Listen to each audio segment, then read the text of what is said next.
Nobody drives in LA. Subverting edition. I met our guest for this episode while tabling at the Burbank Earth Day event. Eddy Polon is running for city council in Burbank on a transit-forward platform. And at the Burbank Earth Day event, he was tabling with Strong Towns Burbank, which was right next to the EcoSet table, where I was that day. I noticed they had a graphic set up about the NoHo Pasadena BRT, and I got over my paralyzing fear of small talk to go talk to Eddy. And our conversation led to this podcast episode. Before we get started, very important, Strong Towns Burbank is organizing a gathering, a meetup at the June 30th Burbank City Council meeting to protest the city of Burbank's lawsuit with Metro, or Metro's lawsuit with Burbank. I'm a little confused about who's suing who, but basically the city of Burbank is trying to hobble the NoHo Pasadena BRT that has been approved by voters. If you can make it out, drop by. And if you can't, spread the word. If you've ridden the J, you know how great that thing is on the highway and how not great it is crawling through DTLA. Let's make sure the NoHo Pasadena BRT is as great as it possibly can be. We also want to give a shout out to the guest of our next episode, Tamara Brown, who, among other things, is putting on a one-person show for Hollywood Fringe. Her show is Bus People, and if you're listening to this podcast, you will find lots to relate to in this show.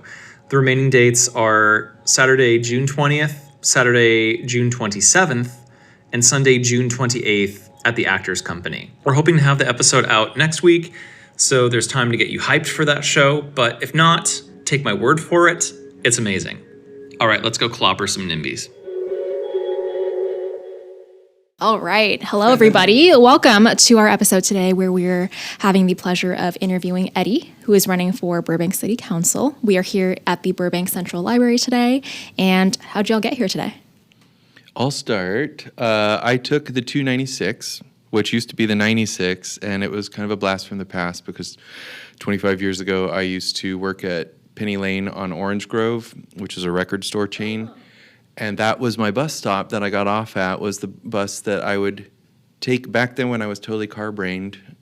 I don't know why I would take the bus and then it would never dawn on me that I should do that all the time, except I think that we closed really late, so the bus service was a little more spotty at night. But I was at that bus stop like 25 years ago. And also once a guy came up in his car and was like, "Hey, I'll give you a ride. I sometimes do that to people." And I was like, "No, I'm good. I'm going to take the bus." I know how this story ends. But yeah, it was really nice to do that ride, go up through the Griffith Park and see the new bike lanes and the bus lanes. And there was no traffic. The sky had no signs that the sky had fallen from converting some general traffic lanes into protected bike lanes. So that was good. And it was a really pleasant trip. That's awesome. I love sentimental bus rides because I think the last time we went to record at Pio Pico, I rode the 720, which I hadn't ridden since Gabe, my partner, lived down in Irvine, and I would go to Union Station and take the train. So yeah. Okay. Eddy? Right. Well, I could actually answer that both literally and metaphorically. Yeah. Yes, please. Yes. Okay. So literally, I got here on my bicycle. Nice. I live just about a mile away from here, so I rode my bike here.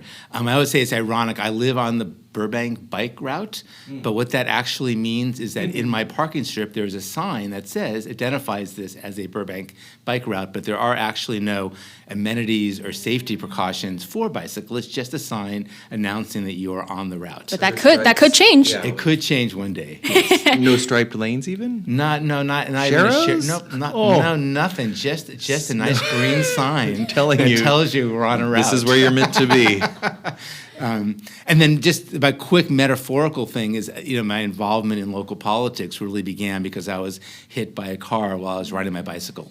So that is actually the metaphorical route to this moment being here talking with you two. That's great. Very symbolic. And I'm glad we're starting this conversation now. Kyle, how about you? So I am recording in from my grandfather's. I'm visiting my folks out in Pennsylvania. My little cousin just graduated, so this is Yay. part of the family graduation gathering. Congratulations, little cousin. If you're listening. I'll pass it along when I go back upstairs.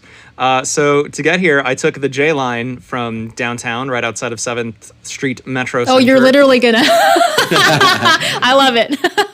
I took the J down to the Harbor Freeway Transit Center, hopped on the C, and took the C to LAX. The J line is my new favorite line. Oh, yeah. Just with how fast It's really that fast. BRT moves. I would love to do like a proper episode about that too, just about my BRT commuting adventure soon, but more on that later. But I'm just we'll in talk awe at how BRT. quickly that thing moves. I don't necessarily think the J and the C, like they're not lines that you're meant to do regular transit things at, but it is just meant to get you from one place to another really, really fast. And both of those lines are so good at doing that. Then I flew out here, took a Greyhound back to Scranton, went fishing with my folks last night, and now I'm calling in from my grandfather's basement. Nice. I will say about the J line that it's fast when it has a dedicated busway, but less so when it stops every couple feet in downtown. So It's true on the freeway. Something to think about. On the freeway, it's so fast. BRT design. Okay. Yeah. And for me, I came from my apartment this morning in West LA, so I took the Big Blue Bus 17 to the Expo, or no, not Expo, E-Line. I mean Expo, but we like to say the letters for more accessibility these days. The E-Line, and took that to 7th and Metro, and then transferred to the B-Line and took that to North Hollywood. So I actually took a little detour because I had a work meeting from 9:30 to 10:30. So I was like, oh, there's the North Hollywood Library. That's not too far from the station, so I'll just go there, use the Wi-Fi, take my meeting, and then go back to the station, and then took the 94 here. So yeah. Nice. I think you said 7th and Metro. I did. That's our running joke. A friend of mine pointed it out to me. That's how it started. And I don't know if I had said it, but he asked me, why does everyone say 7th and Metro? And I was like, did I say that? And then we realized that everyone says that. It's okay. Whatever. Well, it's the station's name is the Metro Station. 7th Street Metro Center. But but so many of them are named after an intersection. Yes. So it's like this and that, So we're used to like, I don't know. 7th and Metro. Right. And it's like, Yeah. what's Metro Street? Because it's actually Figueroa, and then the other side is Right. I guess Hope? that's probably why they didn't do it, because it would be like 7th and Fig / 7th and Hill, right? Or whatever's on the others. So it would have been too many streets to name. Not that they don't rename. There is Yeah. a plaza called Fig at 7th, no? yes, Oh, yeah. Yeah. that's the commercial part of it. Yeah, I say just call it So like they Financial probably District trademark Station. it. They got there first. Dunkin' Donuts Station. From when it had a Dunkin'. Yeah, more corporate branding. Yeah. So Eddie, maybe do you want to dive in more to how you got here in the big picture story? Because you mentioned that you got hit by a car. So like what took you from getting hit by a car to your transit journey? And also maybe how you met Kyle and got involved Oh, with the yeah. podcast. I'm curious. Yeah, okay. I mean, let's start with that, because I met Kyle at the Burbank's Earth Day celebration, and he was in the booth next to us. I'm the local conversation leader for Strong Towns Burbank. Oh, nice. So we were tabling there, and if anyone doesn't know, Strong Towns is actually an international organization. It's nonpartisan. It's really focused on urban design that's fiscally responsible and also welcoming and forward-thinking. And so that's our urban wonky group here in Burbank trying to move the needle forward. So that's how I met Kyle. And then the quick story about me, I like to say, there's kind of two ways that our life journeys goes. So in the big picture, in terms of my career-wise, I spent 2 decades in the entertainment industry as a writer and producer, mostly game shows. So that's my niche. And then after that, I spent 2 decades owning a local bakery in North Hollywood called Continental Kosher Bakery. So that was my segue into that. So I've done both those things. And then when I owned the bakery, I used to actually ride my bicycle. I commuted to my bakery on my bicycle, which was amazing, and which is a way that allowed me to have a Danish every day without becoming 500 pounds. But no, honestly, for me, it was something where it was a 40-minute bike ride, pretty much each way from my house. Most of it's on a Class 1 protected bike path, the Chandler Bike Path. So, truly amazing. And those 40 minutes each way was I'm not on the phone, I'm not worried about anything. It was actually me time as well as exercise time. And it was all pretty idyllic for me for many, many years doing this. 2016, I was coming back from work. It was dark. It was dusk, and I had my bakery was actually on Burbank Boulevard, so I had to kind of jog down to get to the protected bike path. On Burbank Boulevard, I am biking along, and somebody opened their car door on me, sent me flying into the middle of Burbank Boulevard. I woke up in the middle of the street. A guy standing over me saying, I just about ran you over. He had just gotten out of his car. So the car is parked right there, about a foot from me. And I had 2 broken ribs and a punctured lung. And for me, that was up until that point, I, like many people who live in Burbank or really many parts of Los Angeles, kind of feel the status quo is okay. You know, there's no, particularly in Burbank, we have no potholes. Our electricity's on like 99.9% of the time. There's not a lot of graffiti. So I always felt that my input wasn't really necessary to keep our city functioning. But when you have a near-death experience, you say to yourself, okay, maybe we can do better. And so that actually activated me to become a safe streets advocate. And so I started I organized my neighbors, got onto the Burbank Transportation Commission, which then got me into how government works. And one of the very first things I discovered was that my input as a commissioner always felt very much not necessarily taken that seriously, that I was just a guy who lives in the city, who got himself appointed to a commission and was giving his opinion to our city staff. So I enrolled at Cal State Northridge to get a Master's of Urban Planning because I felt, first of all, I didn't necessarily know the terminology, the language, the science behind urban planning. So I said, I need to step up so that I can have that conversation and really earn the respect of our city planners. So I did that. And if we have time, I can talk to you. All my master's work, because most of a master's program is doing research. I've done all my research on the city of Burbank. So I've done it on our bus. I've done it on housing affordability. I've done it on home pricing. I've done all the urban planning issues related to Burbank. So I've been able to kind of bring it in. So I've had some effect actually with city staff. We can talk about making our own Burbank bus system that much better through my input. But then I also discovered that for the bigger issues, staff doesn't take direction from anybody except city council, and so, which got to me thinking that I should be on city council so that I can actually affect those movements in our city. So that is my quick story. So I'm running our elections in November, just to give perspective here. There are 3 city council seats open. So there's 3 seats open. My guess will be there'll be at least 15 to 20 candidates, because it only requires $50 and 50 signatures to get on the ballot.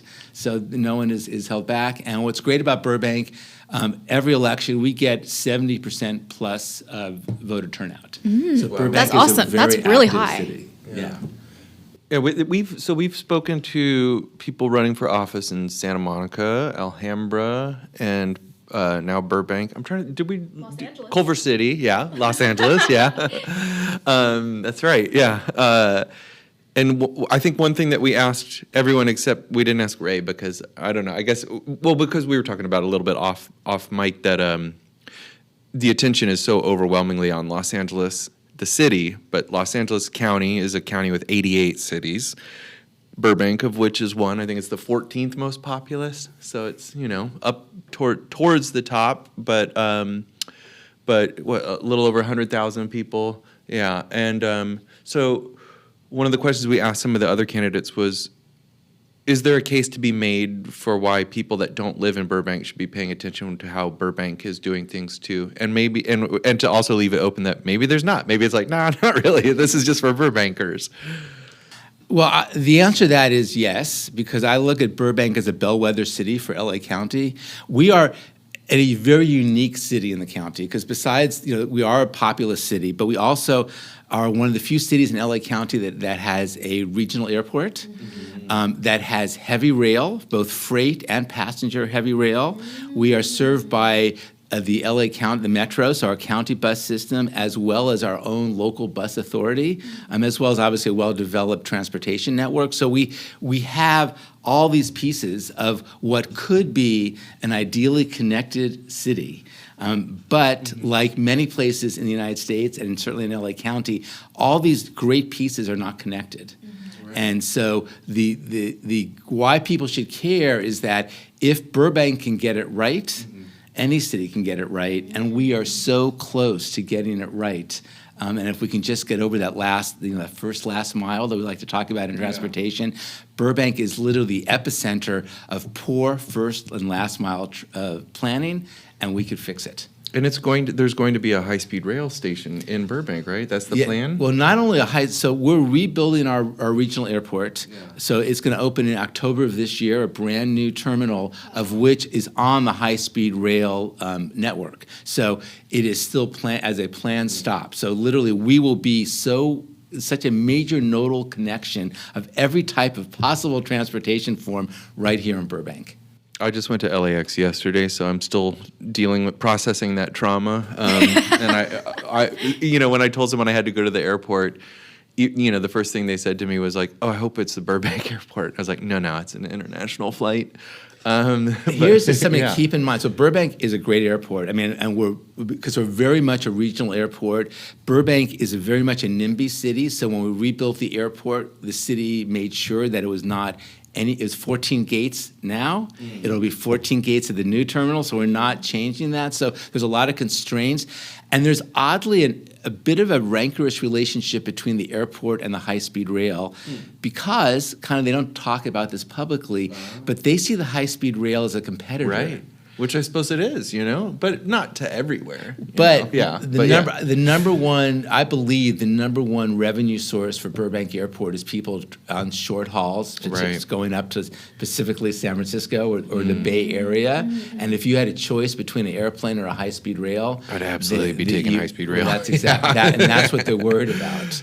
But for They also make a lot of their money. A major revenue source for the airport is our parking that we charge for. So they're not really on board with people not driving their car to the airport. So interesting. Yeah, I've taken Metrolink to and from Burbank, and the station. It's you can walk it. Obviously, I've done it and lived to tell the tale. But they do make it so much more convenient to drive a car there because also, I took Uber once and that was more expensive than the long-term parking. So if I'd had a car to just drive there and leave it, that would have been cheaper than taking an Uber. So I was like, wow, they really want you to park here.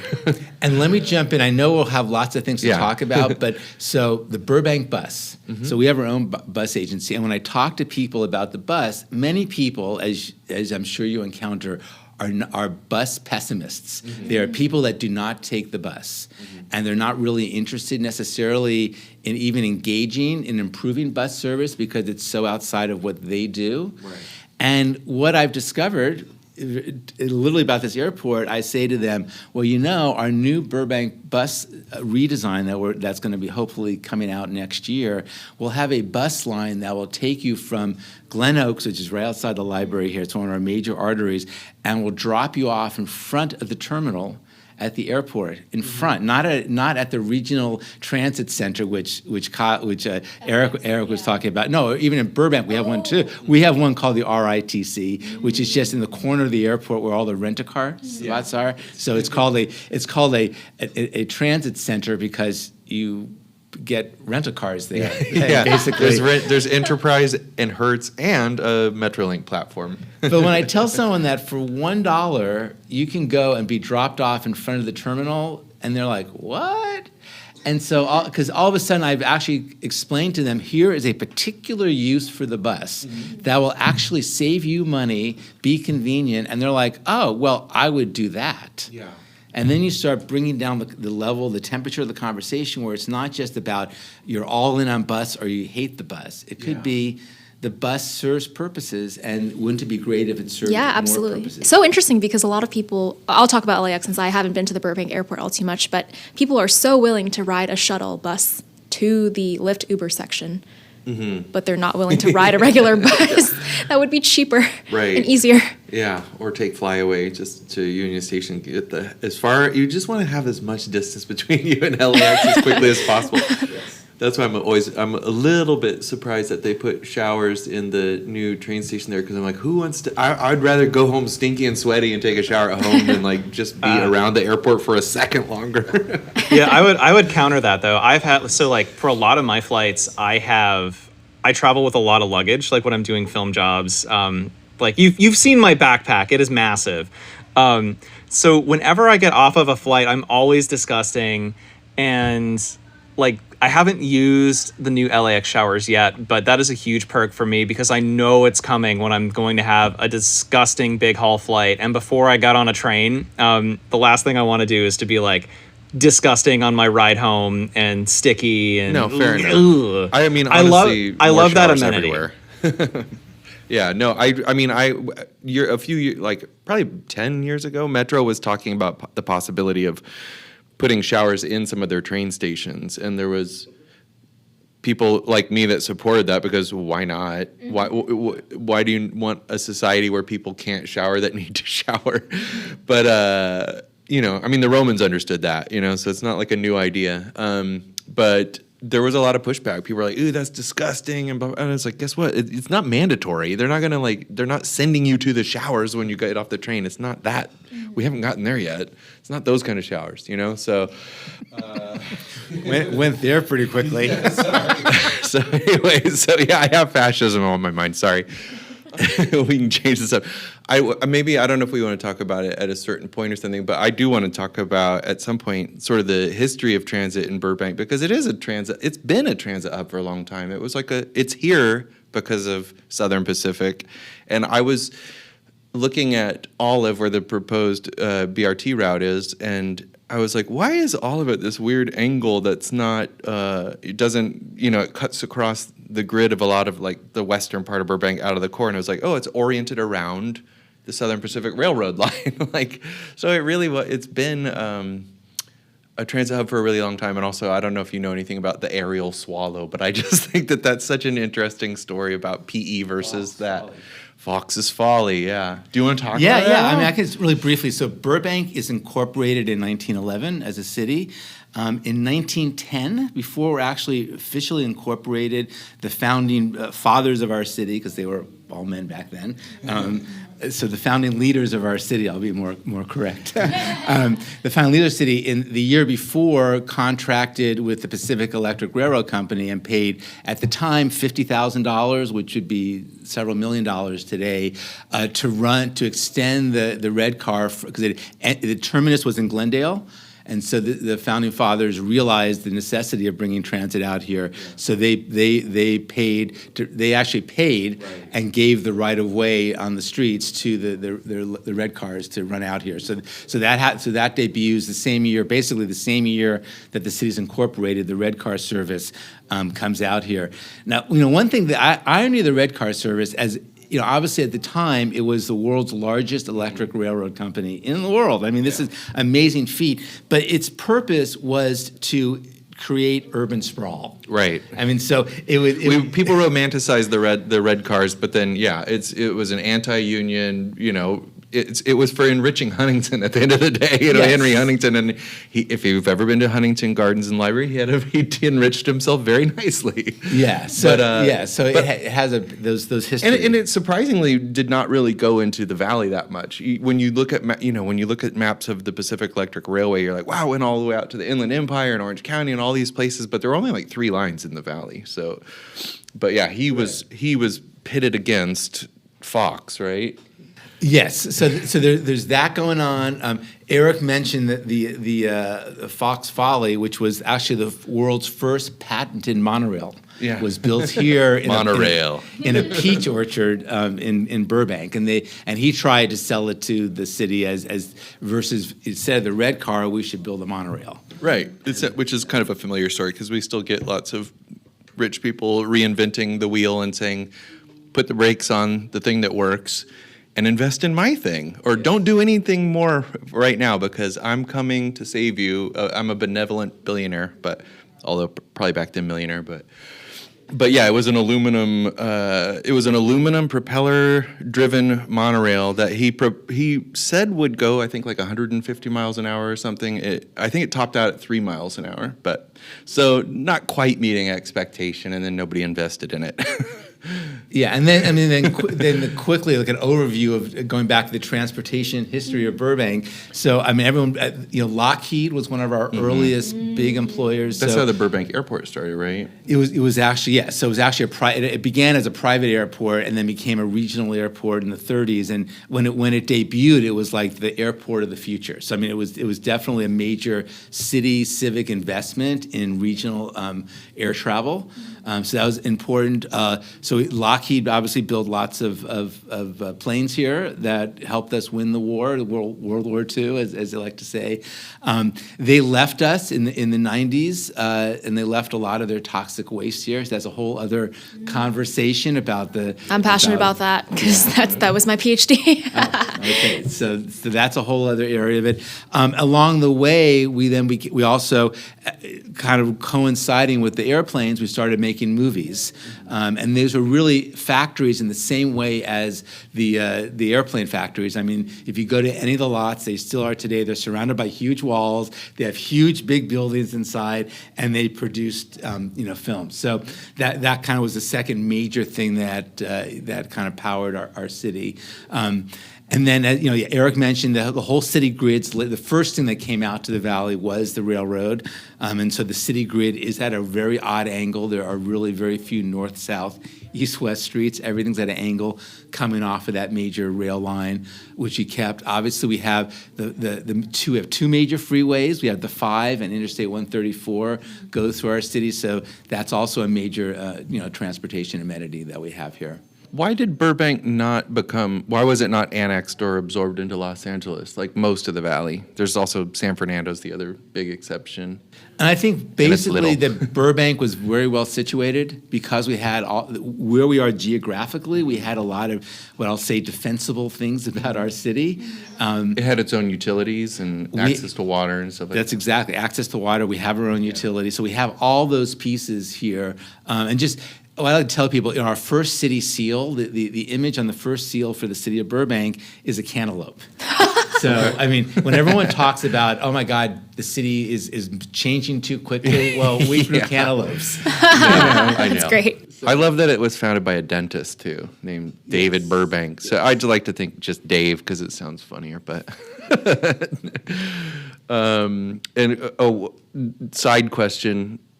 because people will talk about the valley as distinct from Los Angeles, but it is Los Angeles, most of it, but then also Burbank's not the city of Los Angeles.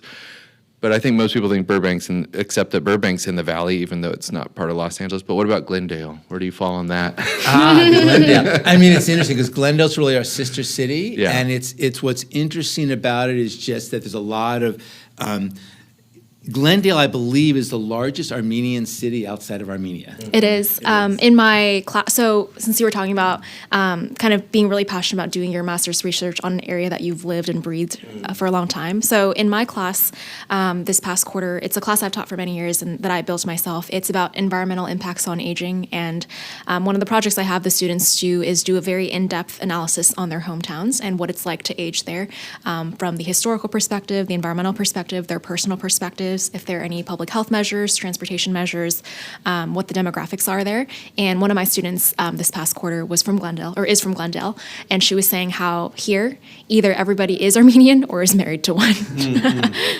Yeah, and so what's interesting, so Burbank, actually, our most recent growth, the biggest ethnic minority that has moved into Burbank is actually Armenians who are tied to Glendale, and they can't live in Glendale because there's no more housing in Glendale, and so they're expanding out to Burbank. So it's an interesting kind of more recent over the last several years. Yeah, a little kind of interesting change in all that. Didn't know that. It was pretty. So I mentioned that I worked here at a record store in, I think that was 2000. I think this is probably where I first experienced met any Armenians, because it was kids who come in from Burbank High, and I remember I was listening to a Crime in the City Solution record, and this young woman was like, "Oh, that's a duduk," like the flute the woodwind. That's an Armenian instrument, and so I think most people that aren't from Southern California had only the vaguest notions of Armenia. Even people that live here are like, is it Asia? Is it Europe? Is it both? Is it the Middle East? And people like to argue about those things too. But well, I love, Ivy, you mentioned also about, because people, studying your own town, because I think most people don't really understand where they live beyond just their kind of gut feeling. Yeah. So Right. for instance, like Burbank, 16.3% of the population is over 65. And so the question, and then 6-point-something% have a disability. And so the question is, we're talking about 22% of the population, which, since we're talking about transit, this is literally the ideal market that would need to have public transportation options for to make sure their quality of life, they can maintain their quality of life and can actually grow old in the city that they've lived in their whole life. And that's something that we don't talk about enough.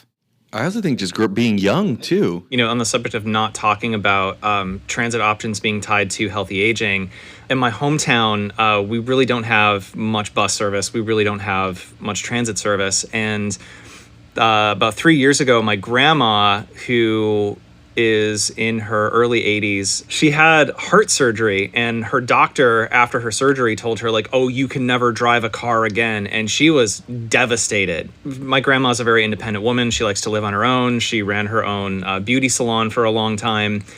So she was devastated, and she was so worried because she can't, she would have to walk to get her groceries, which in the winter, that's kind of hard to have to walk 2 miles to get your groceries when it's icy out.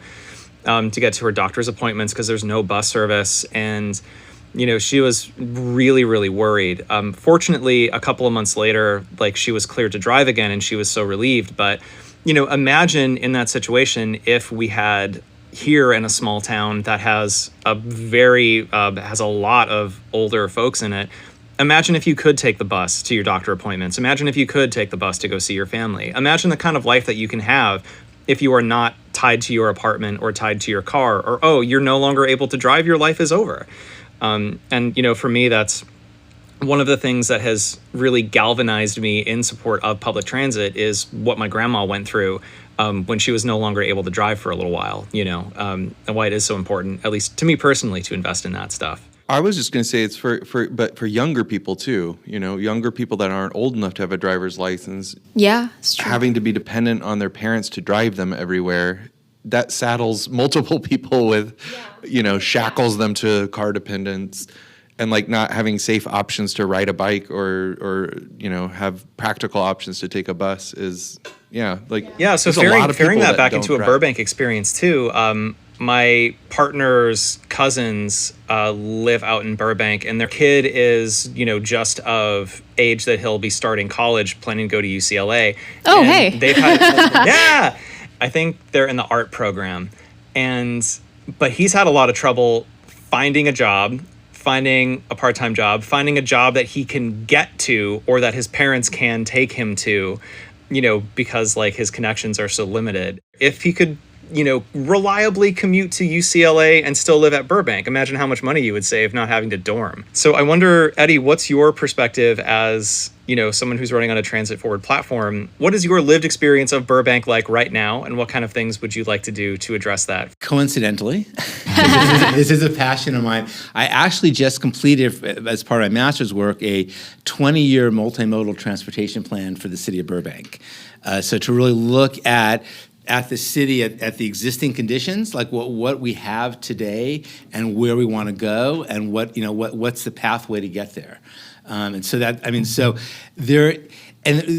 headline, I kind of mentioned it earlier, but the headline is, we have all the pieces of a great transportation system, but they're completely disconnected, which makes them completely unworkable. the average, so the numbers are, they're from the top of my head, so forgive me if I'm a little bit off, but I think 60% of commuters in Burbank get to work as single drivers in their car by themselves. Okay, so that's a huge number. But of those, there's about, I think the carpooling is in the 5%, and the public transit's about under 2%, and then bicycling is under 1%. These are very small numbers. But the key other piece of information is that the average commute from a person who lives in Burbank is under 30 minutes. So these are not exceptionally long trips. So it starts making you think that the reason that we're not using public transit, it's not because there's not a need or a desire, but it's a system design issue, that because it's so inefficient to use that it's just not even a choice. Yeah, I agree. I think I have really wanted to explore the Valley more since I've had a couple friends move out there, and I've always been curious about it. It's just kind of for me, a little intimidating to go there because the connections are so, like you said, not great, and everything in the Valley takes so long to get to. But for you, Eddy, for this interview, I did it today. And I appreciate that. And that's the thing is, and we are so close is the thing. I mean, that's the part that really kind of just drives me nuts, because even like Burbank, actually we were comparing to Glendale a moment ago. So Glendale actually has almost no protected bike paths. Right. It is a city full. They went all in on the sharrows. There are sharrows everywhere, and they're the tiniest sharrows. They're unique sharrows. What's I a swear, a sharrow is the little indicator that has. It looks like an arrowhead, and there's a bike, and it's just saying it's just letting drivers know basically you have to share the road with cyclists, but also, yeah. But the ones in Glendale specifically, they're so small. I mean, you really have to get out of your car, open the door, and then look on the street it's a tiny little. What is that? And in some ways, it borders on. I like to call it municipal malpractice, because the thing about the sharrow is it creates an illusion of a certain amount of safety that is not there, and so it's really risky. And I can talk about other bicycle amenities that Burbank has put in that are just downright dangerous. But kind of bringing all that together, Burbank has we have a class 1 on the Chandler bike path is a class 1 bike path that's amazing. Yeah, I've used 100% protected. Yeah, so it was a rails to trails project. It goes next to the G line mostly, right? A lot of it? Well, that's the thing. So I love telling this story. So okay. Well, you also have to talk about, because Yes. on the 296 we Yes. went over a channel that had a nice little bike path on it, but it looked like it was incredibly short. Yes. Yeah. Oh, we have several of those really incredible things. I mean, one of the things in my transit plan is actually telling the city or highlighting that we shouldn't add any more bicycle facilities unless they connect to an existing facility, because we spend a lot of time, because the way we build our bicycle facilities is basically 100 feet at a time. So if you want to build in Burbank, one of the concessions you have to make is adding bicycle amenities. Particularly if you're building a large, an apartment building or something. So we're building these little completely disjointed connections, which again don't serve any purpose, because you can have a class 1, which if anyone doesn't know, there's 4 classes of bicycle lanes, and class 1 is the best, the safest, the one you want. But if it's not connected to anything, it's kind of useless. Right. And I mean, and this is the thing that's on my head right now, because it's most annoying. We built in all this 1,000 new units of housing by our metro station downtown. Okay, and they've added a protected bicycle facility that runs in front of it. Great. At one end of it, they put in where it's Front Street meets the Burbank Bridge. So if anyone's been out here, if you're going to the Empire Center, this is your major way, major thoroughfare over the 5 freeway. At the very top of that, because it goes up a hill, because it's a bridge, so the street goes up the hill. They built a bike box, which means in front of the cars, in front of the limit line, is a protected area for bicyclists. So it's it's one of the kind of a class bicycle amenity of protecting bicyclists. But if you're in this bike box and the light changes, you are going to be sent out to your death. Because it's about the Burbank Bridge has, I believe, I think it's at least 10 lanes. It's really wide, and there's no marking for bicycles.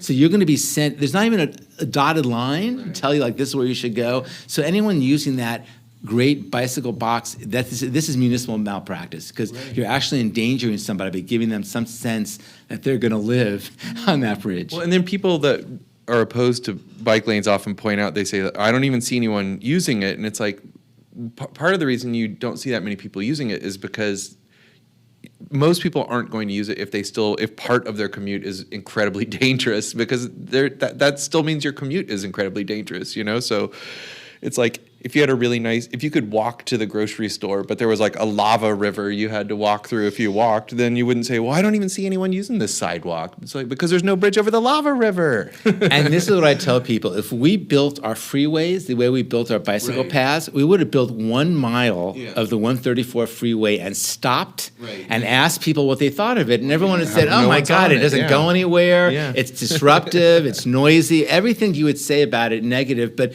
instead, we took a holistic approach and said, we're going to build a freeway system that gets you from point A to point B seamlessly. Because that's how transit has to be, which is why I always get frustrated when a certain community, you know, will say, like with the BRT that we want to talk about, you know, there were people in Eagle Rock that were like, I don't want it here. And then there's people in Pasadena that were like, I don't want it to have its own dedicated lanes. And well, there are people in, you know, Burbank that are like, I don't want it to be on Olive or whatever. And it's like, why? This network is for everybody. And when you'll go to the meetings, people will be like, well, these people don't even live in the neighborhood. And it's like, yeah, it's a transit system. It's not intra-neighborhood, you know, it's inter-neighborhood. Like, that's how transit networks are supposed to be, to connect stuff. And, you know, beyond the engineering, I mean, there's just things like wayfinding signage. If you go, there's no wayfinding signage in any of the bicycle amenities. So you're not even directing people to the things that they could do in your city. You know, yeah. Kyle, you had a point? So, Eddie, you brought this up a little bit ago, and I think we've been touching on this, but can you talk a little bit more, maybe to put a cap on our bicycle conversation, then we can move into BRT. You mentioned that Burbank has a lot of bike amenities that are quite unsafe for bicyclists, and you mentioned the bike box letting off onto the bridge. What are some other bike amenities that are quite unsafe if you are a cyclist? Well, I mean, in general, you know, the quick build solutions, which is the paint and plastic bollards, which is the favored method of improving our city, they're only a step above the Sharrows because they're not going to stop a car. So I think, and then even some of our bike paths, like we have along one of our streets for Dugo, this is about 10 years ago, we put in a bike lane. Which is apparently still controversial despite the data. People still come to city council saying, ever since that bike lane was put in, traffic is unmanageable. Right. And it was great before. And that's how I remember it. And that's exactly it. And the city has done traffic studies, and guess what? There's actually more vehicles going through that same artery road than before it. So it's like it actually has had no detrimental effect. The only detrimental effect has been that at the intersections, are a little slower. But that, you know, good. Which is kind of good, right? The most dangerous part of your node. Right. The conflict zone. Yeah, so in general, what I'd say is the lack of protection. So even when it looks like a protected lane, it's really not enough protection. And again, there are no handoffs. There are no handoffs to make you have a sense of I can get from point A to point B successfully. And unless we do that, you have to just take your life into your own hands. And the final little piece is safe routes to schools, because the most, kids can, they're a number one bike user, but their parents don't let them take their bike to school because it's so dangerous, because it's just the traffic management around schools is horrific. Earlier, I was crossing the street to get to the North Hollywood Library, and there was a crosswalk that it didn't have like a light, but it had the painted lines, and no car stopped for me. Oh, yeah. Right. I know sometimes it's just like they just guiltily look away, like, yeah, I'm not stopping. I didn't see you. I know I'm supposed to. I mean, even if there's not markings at an intersection, California Vehicle Code says you're supposed to stop to let the pedestrian cross. But sometimes, when I'm doing deliveries, I won't, because I think like the person behind me is going to rear end me just because they're like, well, there's no crosswalk there. You don't stop. And I'm like, but it's the law. And it's also just nice to do to people that are waiting in the sun to cross the street, an incredibly wide road. Right. And then obviously, bicyclists like car drivers also break the law, go through stop signs, which enrages the car drivers as if no cars ever break the law. Well, yeah, exactly. I have a coworker, the same one that was asking me about the airports earlier. Actually, he's always like, why do cyclists run through stop signs? And I'm like, my comeback was, have you ever exceeded the speed limit? Because the law is you can't go over the speed limit, and it's like. I learned a fun fact about this, actually. So my friend Josue, who works for Ciclovia, and he's come to some of our meetups, he mentioned that it's actually, I believe it's legal for cyclists to run stop lights or stop signs because it's actually safer for them to keep going than to stop and then have them react to whatever's coming and then start up again. So they're allowed to go through. I think in some places they're allowed to treat it as a yield. Yeah. And you still have to stop at like a stop light But there have been movements to because it is safer. It gets people out of the conflict zone faster, and that's why I tell them do you want me to come to a complete stop and then take 20 seconds to go across the intersection as you wait in your car, or would you rather I'm there first, I just roll through, and you don't wait at all in your car? When I first started biking about 2 years ago, I had that exact situation where I was being very lawful about always stopping at every stop sign, and within 3 weeks of being a lawful good cyclist, I had an intersection on Pacific Street in Santa Monica where I came to a full stop. Then I had a guy across the street who was honking, waving, yelling at me, "Bro, hurry up, bro!" And then I had a person honking and beeping at me behind as I started trying to move forward up a hill on my bike. I'm like, I'm going uphill. Yeah. And so after that, I've started being more fast and loose with my rolling stops, or I think they're called Idaho stops. Is that it? That is one of the terms from an Idaho stop.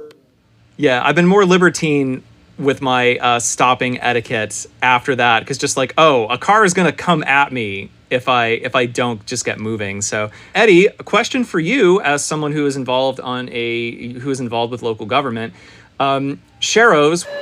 Bollards. I meant to say bollards. We know as cyclists they're very unsafe, and so one, why do people go for sharrows? Bollards. And are sharrows Bollards. used as a study point when you're building bike lanes to do cities collect data about, do the sharrows save lives? Are the sharrows a transitory measure before more permanent infrastructure? Why those things, and do they lead to anything better? Burbank Transportation has the little, they call it their quick build toolbox or toolkit.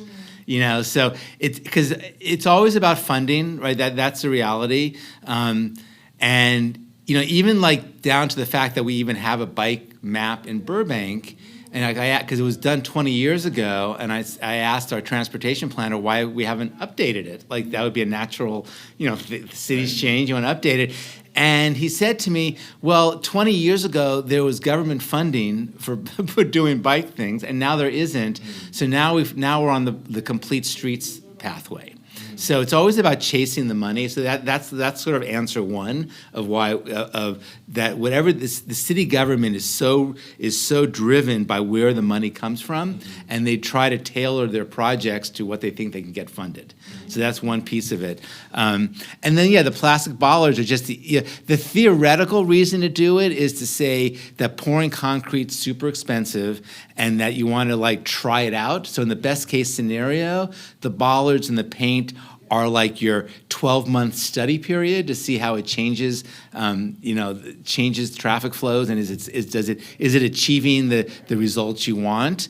And then if it does meet those metrics, then you then put the money into it. Unfortunately, just reaching the bollard state or the paint state is often they feel they've done it, right. and there's not really any funding or any initiative or any staffing to go and really look at has it achieved its goals, and should we now memorialize it and actually pour concrete in a safe way. I feel like just the condition of the bollards, they're a lot of times crumpled and blackened, and the reflective tape is off, and you're like, that shows you that there's something needed here, because that happened from it getting hit by cars repeatedly.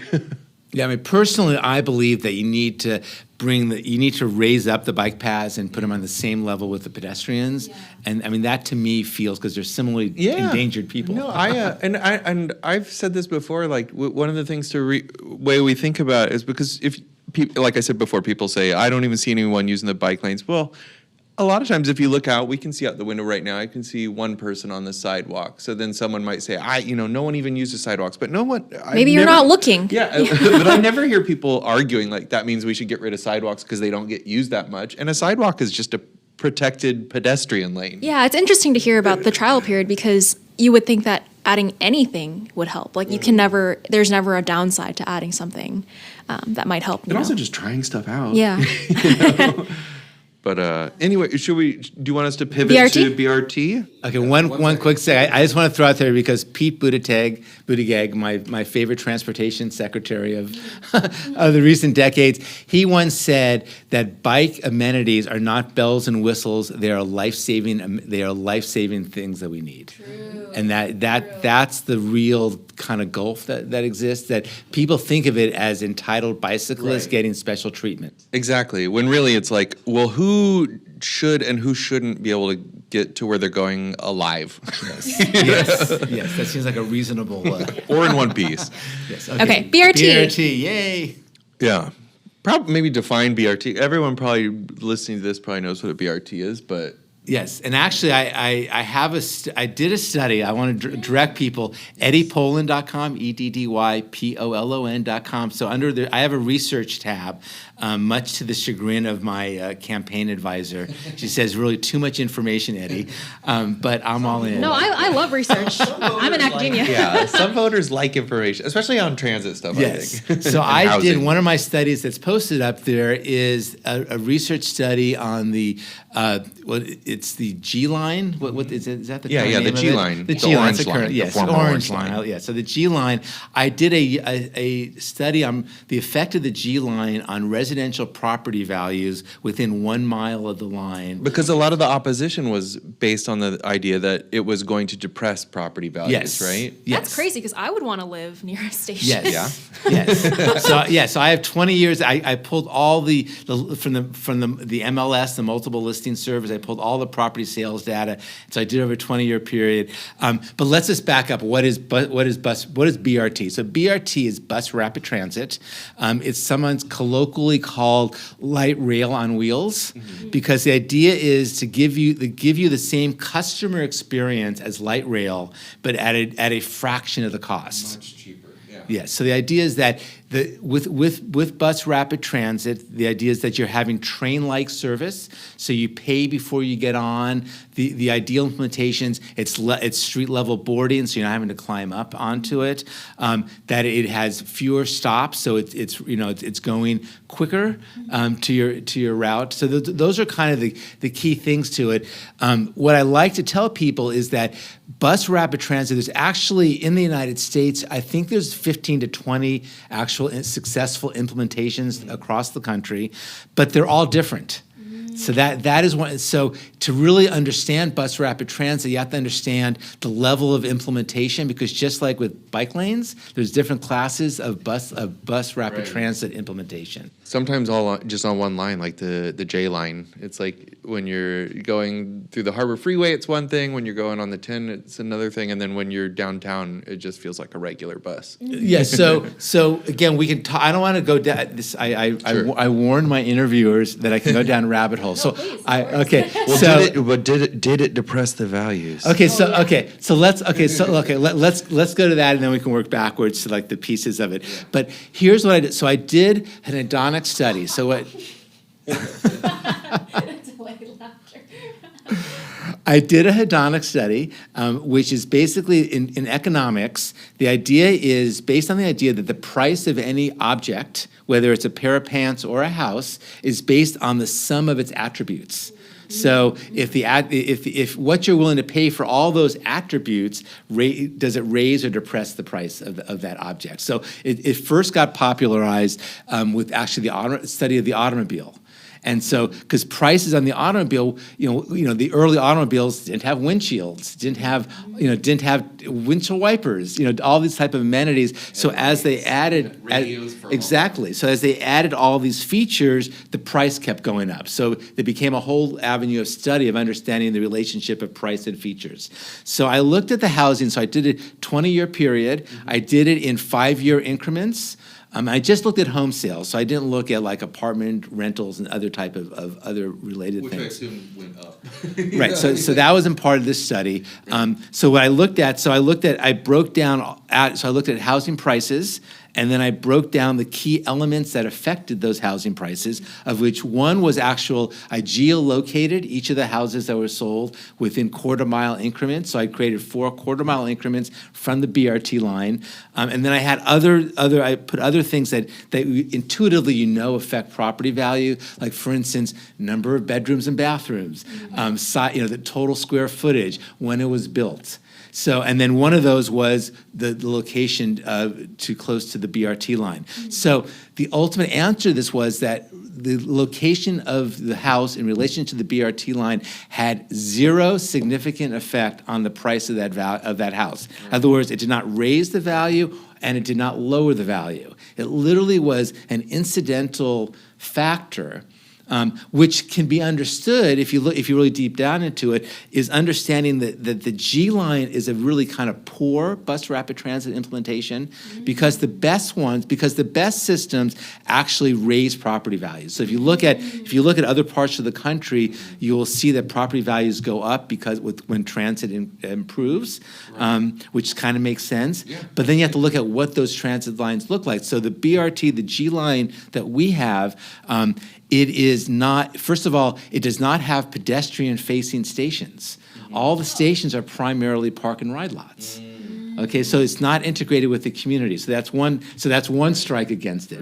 Okay, a second strike is it's actually not visible. It's on an old rail line, so it's mostly landscape. So you could live in that neighborhood and actually never even realize that there's a bus rapid transit. Although it's really pretty when you go through Sepulveda Basin and all you see it's are beautiful. Like trees. And yeah, stuff. No, it's beautiful for sometimes the riding. It's like I feel it. Yeah, when you're riding it, you're like, where are we? Like, are we still in the valley? Because sometimes you don't see any signs of development, and then all of a sudden you're at Warner Center. Another factor is land use around the stations, and you look at the G line and it's mostly single-family homes, not mixed use. So you start looking at all these things and you say, when you understand bus rapid transit, because first let's back up a cent. I want to go back to the beginning here. They predicted for the G line, I believe, ridership was double the predicted amount in the very first year. Like it so over-delivered what they wanted. So on that level, moving people from point A to point B, it is a resounding success. But then you have to take because when we look at transit, it's not just about trip generation. Right. It's also about how it affects the entire community and what it does for the community. And so if you build the bus rapid transit system that is in so isolated from the community, its effects are going to be muted. So that line has a greater potential, and so that's the existing BRT. Initially, that line was supposed to run all the way from Chatsworth all the way down through Burbank to the Burbank Metrolink station. Okay, because that was the old Union Pacific, Southern Pacific line. So what happened was when they originally planned out the line, Burbank rose up in opposition to this. And said, no, we do not want a line. And they were able to negotiate with Metro to instead put a protected bike path there. And Metro agreed to end the initial BRT in North Hollywood. Interesting. So is that basically like parallel to the Chandler bike path? Is that where it would have gone? That it would have been that. It would have been just like because there's a bike path that runs along the BRT route for most of its route. So it would have been the same type of implementation. So Burbank successfully stopped that. We don't want access to our community. We don't want, yes. Well, Burbank, and then if you go back 20 years earlier, the original plan for the Metro subway was to have a stop at the Burbank airport. Right. Mm-hmm. Kind of makes sense. Yeah. And Burbank again rose up against that and said, no, that's not really good for This our is city. one of the things that I think about a lot though, because I feel like, is it historical amnesia or is it just bad faith? Because like we said, this town exists because of mass transit. That's what literally put it on the map and on the planet. But is the opposition to it, because it seems like the goalposts change too. Like it'll be like, oh, it's going to depress housing values, and then it doesn't. It's like, well, it's going to trigger SB 79, and then it's going to become too dense, or it's going to change the way everything looks, and everything's kind of framed as an urban intrusion into the way it's always been. And it's like, but the way it started was with mass transit. Like, you know what I mean? Like Excellent segue. Thank you. Because let's talk about the NoHo to Pasadena BRT, because that's literally what's on the table. One of the metro projects I'm honestly have been most excited about for a long time since it was announced. I was like, because I love all of these radial lines. I don't need to go into downtown and out of downtown for everything. So if I can go from one valley to the other valley, the San Gabriel to the San Fernando, bring it. So the NoHo to Pasadena BRT, Bus Rapid Transit, grew out of Measure M, which was passed by over 60% of LA County. We agreed to tax ourselves to build better transit. So this was one of the promises of that measure, was to build this bus rapid transit that would provide the first connection between the two valleys. I mean, San Gabriel Valley was not really connected to the San Fernando Valley, and so this is providing a major thing. So this measure gets planned. Gets approved. The money is now available to do it. So Metro comes and looks at the route and goes to Burbank and said, okay, we're going to put the BRT. Our first option is we'll do it along down Chandler. That was our original plan. We can keep your bike path, but now there's going to be a bus lane there too. And Burbank said no. Because that bike path has become such a community treasure that anything that would disturb that would be detrimental to our community. Interesting. Okay, that's very interesting. So again, Metro came to the city and said, we're going to work with you. We're building this line. What's the best local implementation? I mean, it was never like we are just we're not coming in as gods and just taking over your city. We're going to work with you. So then Metro said, okay, here's some other routes. We can go down Victory. We can go down Olive. We can go down Alameda. Those are 3 acceptable routes. Right.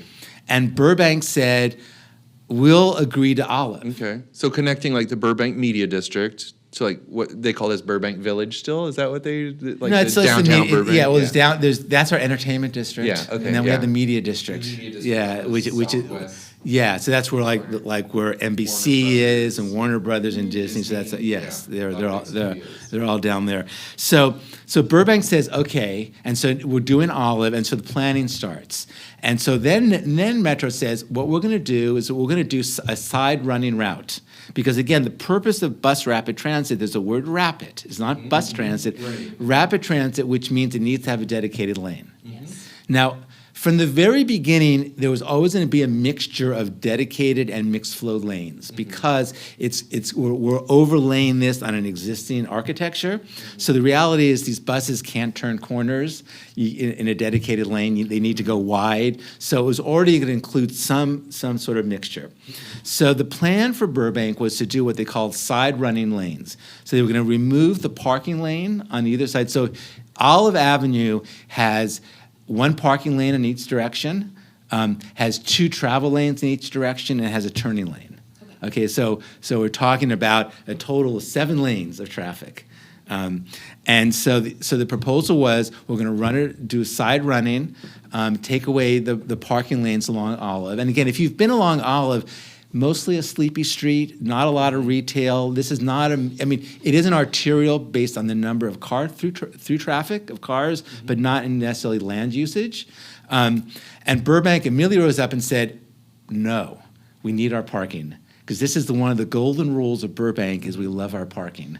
And so they said, no, we can't. You cannot do that. Not in my parking spot. Not in my parking spot. You cannot take it. Every NIMBY is a NIMS. Yes, because that's going to destroy all our local small businesses. Right. So Metro went back to the planning board and said, okay, instead of doing side running, we're going to do a center running. Mm-hmm. You're going to keep all your parking, but we're going to take 2 travel lanes to run the bus.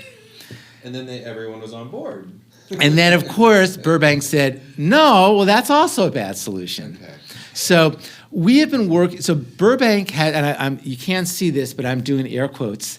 Burbank has been working cooperatively with Metro, theoretically, for the last 20 years planning this system.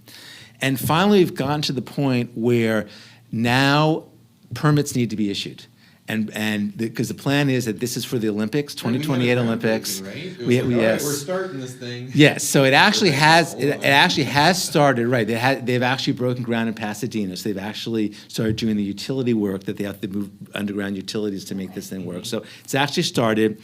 They came, and on April 16th, the LA Metro applied for permits to build and there's really three types of permits besides the dedicated lane, which is just paint.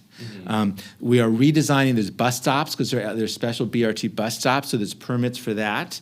And we are doing a couple intersections are changing, as well as we're changing these signal priorities, so the buses will have priority through our intersections. So there was I believe 3 different permits were given to the city, were presented to the city.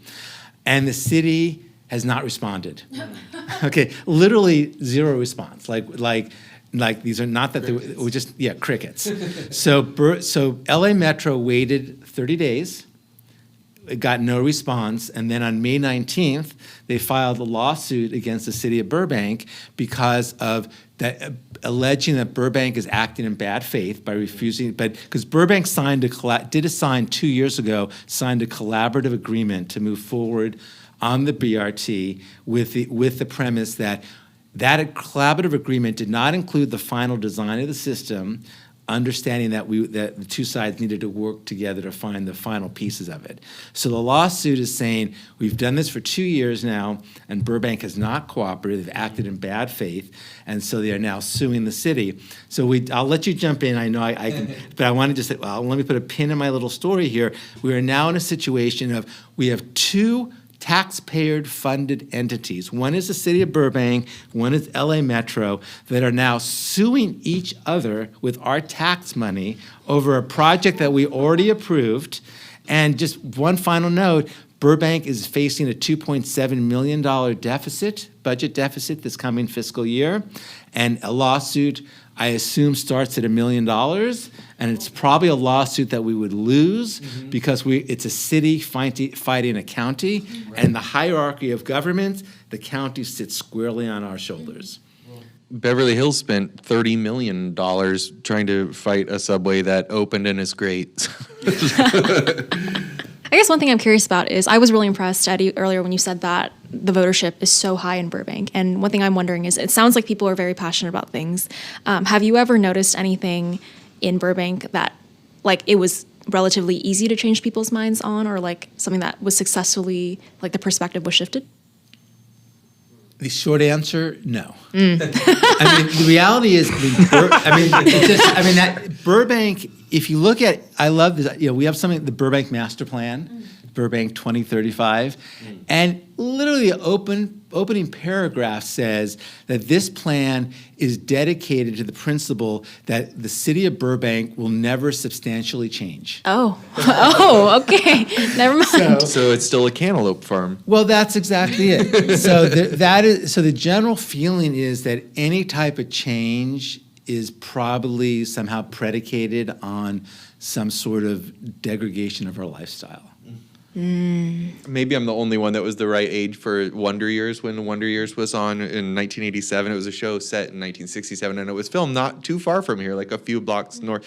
I mean, because the exterior shots, it was like Paul Pfeiffer's house, Winnie Cooper's house, oh my God, Kevin's house. They were all like actual houses on the same block of Burbank, and it's very much about kind of this romanticization of suburbia. I think in the first episode, there's like this folksy narrator, and he's saying like, people say that, the suburbs lack the amenities of the city and the charm of the country, but to us it was the wonder years, and blah, blah, and it's like, it's crazy that there's this real romanticization of the things. I guess it's just like a real fear of change. And I have a friend he's kind of, like every time he sees anything that's different, he's kind of like, that's a damn shame. And I'm like, it's housing that replaced a parking lot. That could be it. And it'd be like, I remember when that parking lot was where and it's just, I mean, that happened to me. I was like, I went to a big new development, and I was like, dang, I used to smoke weed in this vacant lot. I watched a bank get robbed over there and ate a burrito from El Pollo Loco. Like, why did it have to change? But yeah, I think a lot about like the psychology of stuff, and like I feel like cities need to have like a city psychologist, a municipal psychologist to. Well, it's interesting because you mentioned the suburban mythology, and what's odd about that, again, since I'm an urban planning student, so I'm really deep in all this. What is the definition of a suburban city? Because Burbank, in many ways, doesn't fit it. Right. It has the tallest poured concrete building in Los Angeles County, it's south of San Francisco. So it's like it's got skyscrapers. Well, and it's like, and we're a major employment center. Right. Most suburbia, by definition, is not an employment center. Right. It's a residential center that has maybe services and stuff and shopping, but not an employment center. So what we really are is that we are an edge city with suburban character. this is the sort of disconnect. I mean, because there's the famous quote that Los Angeles is 6 suburbs in search of a metropolis, and I always invert that as now it's 19 million suburbanites or 19 million metropolitans in search of suburbia, because I've lived in the country, I've lived in the small town, I've lived in suburbs, I've lived in big cities now, and like I can see the charms of all of them, but it's very frustrating to me, and I assume people that want to pursue the suburban dream. It's frustrating for me that they're trying to do it inside of the second largest city in the U.S. Like, it seems like such an unnatural place to be like, I want to live my small town suburb life. And it's like, then you should move to there's so many great cities in the U.S. that I feel like those people would be happier in. The only thing suburban about Burbank is the first syllable of the name. It's right there, suBurbank. No, but in all seriousness, I'm just like, you should go live in, go check out, I don't know, I always tell people, every little town, every suburb they've all got satellite TV, and they've all got art walks and breweries and more parking and all the stuff you love, a detached home. You'll be so much happier in Wichita than here, and I will be happier if you go there. I tell my neighbors, aren't you disappointed that on Saturday night, if you want to go out to dinner, you're probably going to leave Burbank? And there's yes, why don't we have all these chain, because we were the number one retail destination. Yeah. We have all these chain things, but very few individual, private enterprises, like restaurants. And I say to them, you want to know why? Because there's not enough density. Well, that brings me to a relevant segue, because I think it's Talleyrand is the owner of that, is very opposed to having BRT on Olive, because she owns this restaurant that's been there, I think, since the 50s. Yes. And says, my customers aren't going to be able to get here. My parking lot's already full. And then, and this is not a diss to places like Talleyrand, because I think people like those places like that. But as a vegetarian, the only thing they have for me is a veggie burger.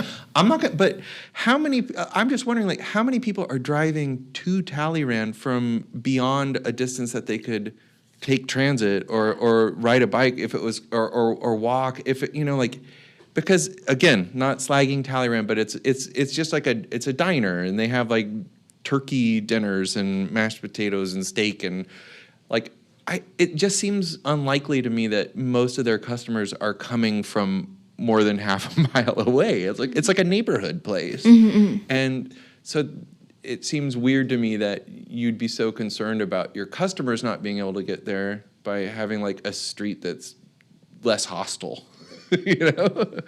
But that's what everything kind of boils down to, in a sense that people, it's not the theoretical big concepts that people are going in there. Right. They're literally going the very specific that it's going to take me longer to get home.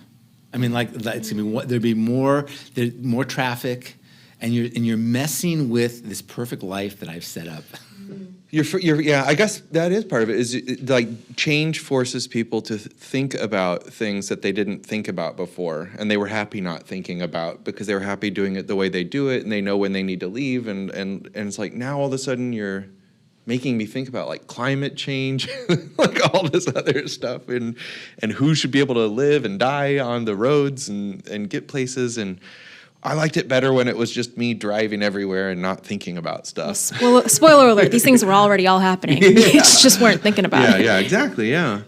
But, I mean, that's why I talk about, like, this psychological persuasion, like, just, yeah. So talking about the Burbank, NoHo, Pasadena BRT makes me think about SB 79. I've heard a lot of opposition to SB 79. What kind of changes might SB 79 bring to Burbank, and how does that factor into the BRT? How does that factor into what's already existing in Burbank? And how does that factor into Big Seg, your mobility plan for the city? I'll start by saying there's two separate issues here that have been conjoined. You know, the rapid transit and the SB 79, and they're obviously connected because they trigger things, you know, by their nature. I want to start by saying Burbank is the poster child of why SB 79 was written and passed, because Burbank has traditionally not allowed housing.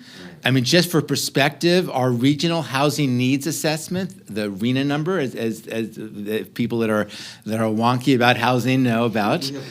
We have wonks. Excellent. So I hope you're listening. So Burbank's regional housing assessment for 2021 through 2029 identifies the Burbank needing to permit 8,772 new residential units during this period.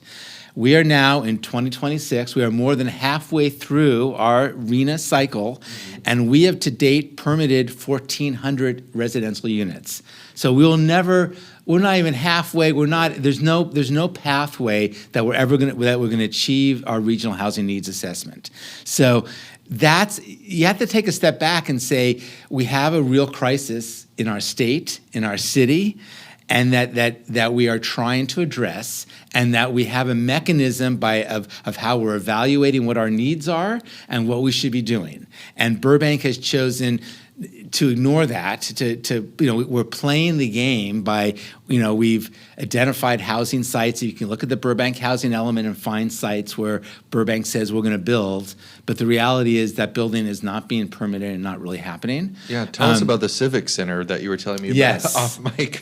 Yeah, I mean, here's a perfect little segue to that. So Burbank it's a generational project. We're actually in the Burbank Central Library right now.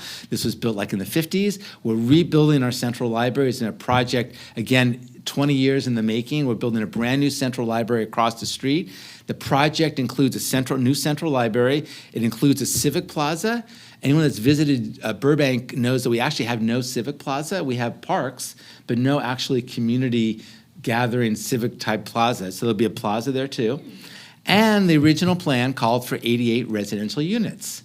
Again, makes sense. This is in our downtown. It's in a desirable area, not near the freeway or a waste treatment plant. It's a great location, and it makes a lot. I mean, who wouldn't want to live next to a civic plaza and a brand new central library? That was the original plan. The plan has now gone out to bid. The way the city works is they're asking for it's RFPs, requests for proposal from contractors to actually build this project for us, and they're simultaneously looking for community insight, feedback on the project, which seems all like great. But the project that's going out to bid and the project they're asking for feedback on is a central library, a civic plaza, and a 4-story parking garage. Instead of housing. Instead of housing for cars. Yes, the housing just disappeared. There's not enough houses for cars. Yes. And I asked them what's going on, and they gave me this answer. Housing just doesn't pencil out. We couldn't find a partner. And we can have a whole conversation about how to make things pencil out, because that's a whole other conversation. And then they followed it up with, don't worry, Eddie, we're going to build those units someplace else. We're not losing those 88 units, which again is that kind of municipal shell game that you play of just keep moving those units around and hope they'll never get built. We're just not going to build them in my backyard. So that's sort of understanding the perspective. So what's happened is the bus rapid transit will trigger, if it's implemented, will trigger SB 79 to a larger area of our city. We are already impacted because we have a Metrolink station. So no matter what, we are impacted by SB 79.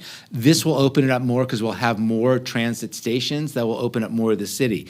Now, the key understanding is that while SB 79 does allow for 6-story apartment buildings to be built next to single-family homes, that is technically allowed, there's something called a alternative local implementation plan, which is in the bill, that if anyone reads it could look at it and see that a city is given the opportunity to say, we have an alternative way to make this housing happen, okay, in our city. So we're going to hit those same goals, but we're going to make it happen a little differently. And the way that could happen is instead of, because I own a single family home, and I do not want a 6-story apartment house next to me.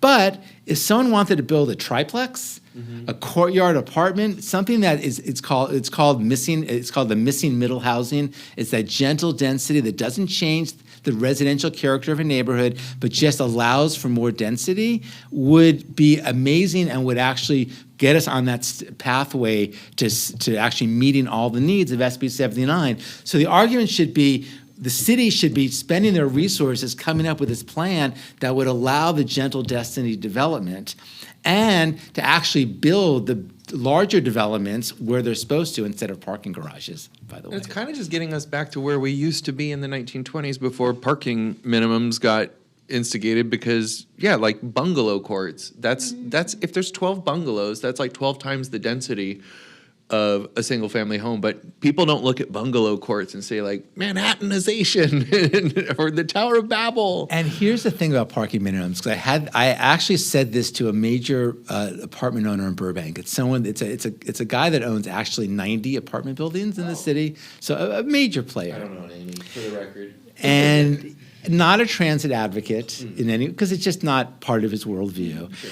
But then I said to him, look, did you know that the average cost of maintaining a vehicle in the United States is $9,700 a year? That is the average cost. That makes kind of sense if you think about maintenance, insurance, gas, all that stuff built into it. And I said to him, if your tenants only had to have one car instead of 2 cars, they would have $9,000 extra to pay your rent. Oh, got to appeal to your audience. And he looked at me and said, huh. Yeah. So, and that's the way we have to kind of, I believe, rejigger the conversation. We don't have to be absolutists about anything. We need to give people the opportunity to use other things. And if you can, and especially we talk about young people, because Eric brought this up, that young people don't necessarily are not as invested in cars, and that if you tell a young family that they could actually manage it with one car, because everyone needs, you can't live in Burbank without a car. I'll just say it flat out. You literally have a very difficult life to live. But if you only had to have one, and that your partner could use public transit and your kids could use public transit and it could work, that to me is a utopian vision that doesn't feel out of reach. Actually, when we interviewed Ray, one of the members of her team, Gabby, came as well. And she is actually, her family, her and her husband and their kids don't have a car at all. So it's possible. And they live in Highland Park. Highland Park, yeah. I wonder, I mean, I know we have some Car-Free Valley listeners, but I wonder if there's anyone, well, we want to get more people onto, like, to just talk about their experiences of what works, but also, like, part of the whole point of the podcast is talk about what doesn't, to be honest about that, so that, because that's how you improve, is not by being just a booster and saying, no, it's perfect, but I wonder if we have any car-free Burbankers. And as we mentioned earlier, people that will become car-free because of age or disability. I mean, that it's not even like they're making a choice. It's just literally that is the option that becomes available to them for their life journey. And we can't forget about them. I've got a hardball question for you, Eddy. I think a lot of folks that are in the transit community are definitely left-leaning, and especially your younger demographics, your millennials, your Gen Zs, your Gen Alphas as they start to grow, into adults, people. I think a lot of us are aggressively anti-landlord, anti-developer. Like, I know you say you have money or you own property, it kind of paints a target on you from my perspective. However, from a city government perspective, landowners, developers, property owners are major players in local politics. So how do you balance, as someone involved with local government, as someone running for office, how do you balance the needs of and the, desires of people that own property, that have wealth, that develop property, with the things that need to happen to make our cities livable to the people that are in them? Excellent question. And you actually kind of hit on the answer to it, because it's all about managing expectations and the reality is that's what I believe local government does. And what it's really its primary responsibility is to bring everyone to the table.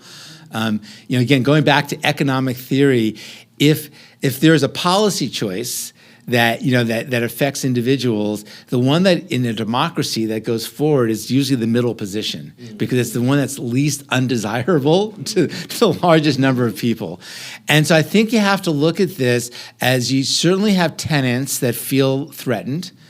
You have landlords, again, depending which the room is, you have either their landlords or their housing providers, right? That's the two buzzwords. Yeah. Rebranded. Yes, they've rebranded. When you unpack landlord as lord of the land, it does sound a little bit like, wait a minute.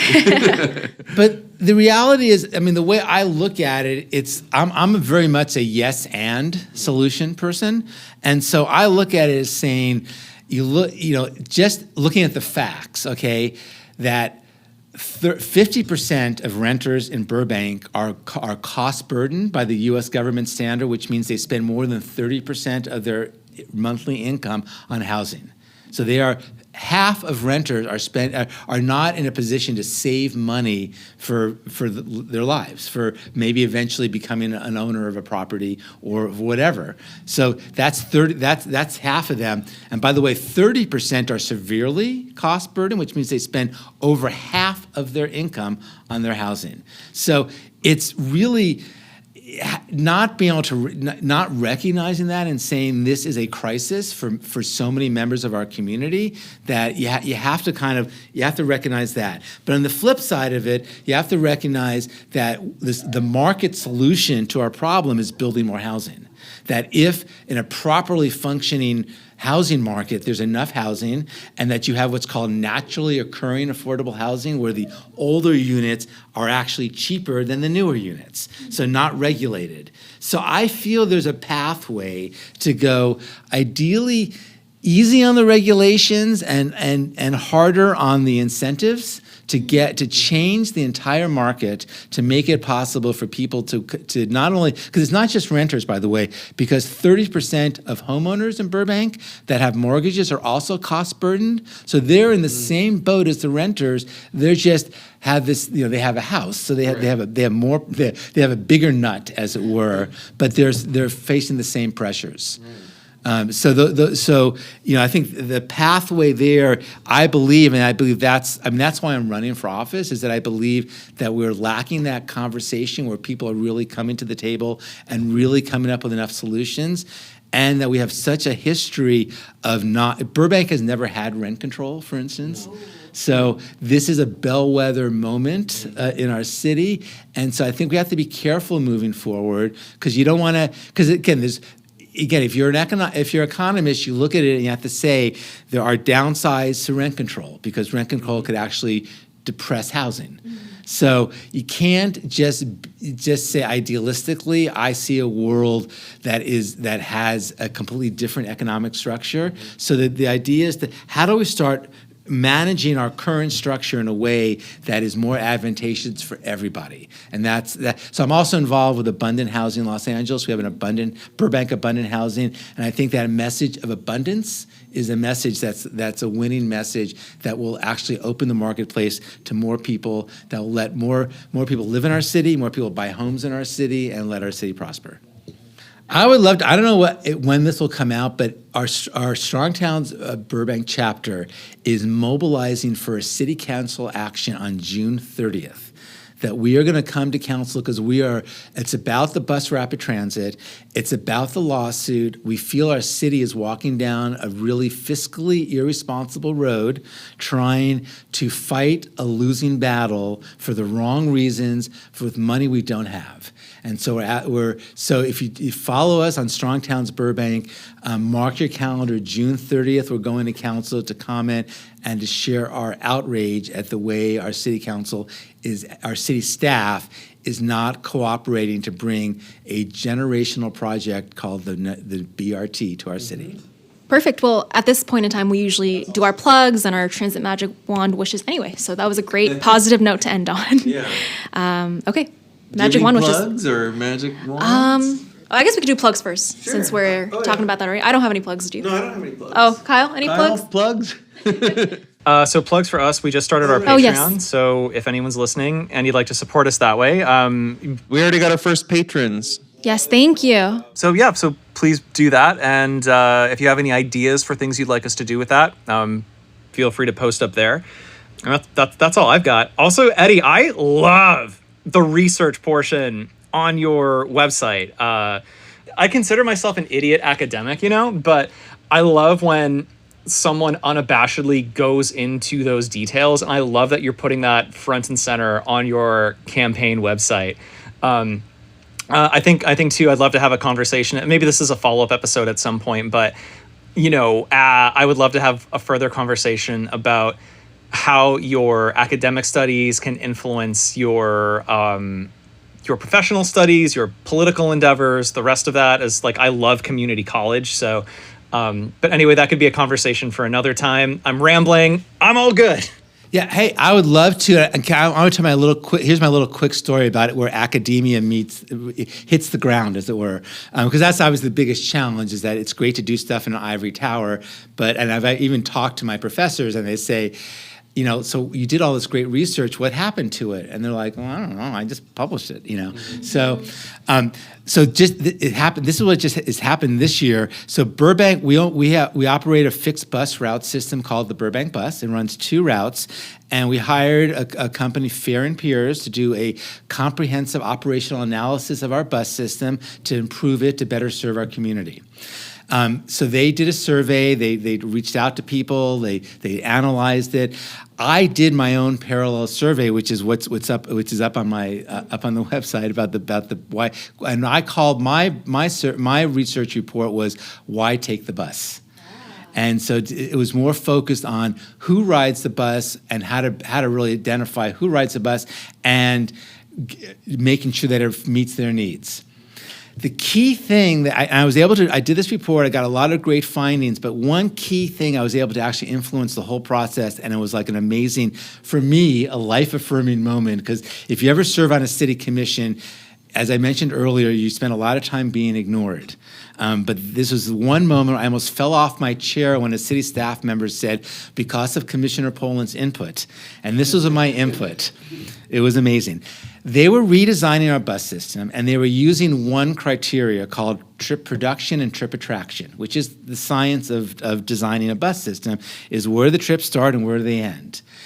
And I said, that's not enough. You need to look at propensity to use travel. We need to know who in our city is most likely to use transit. And they actually took it to heart.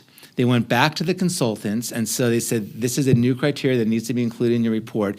So they took the census data, they created a heat map. Anyone who loves GIS, I've become a GIS fan. They created a heat map of Burbank identifying which tracks have the highest propensity to use travel. And they discovered actually right along the strip that we're sitting on along Glen Oaks Boulevard, which has no local bus service. Ivy was able to get here on the Metro bus, but our local Burbank bus doesn't go along this strip. And they discovered this major arterial road that is lined with apartment houses that run for 3 blocks on either side is the highest propensity to use public transit in our city. So the new transit system that has been proposed is going to redesign it to include a line that goes down Glen Oaks. Oh, great. That's awesome. So yeah, so it was a win that I thought wasn't possible.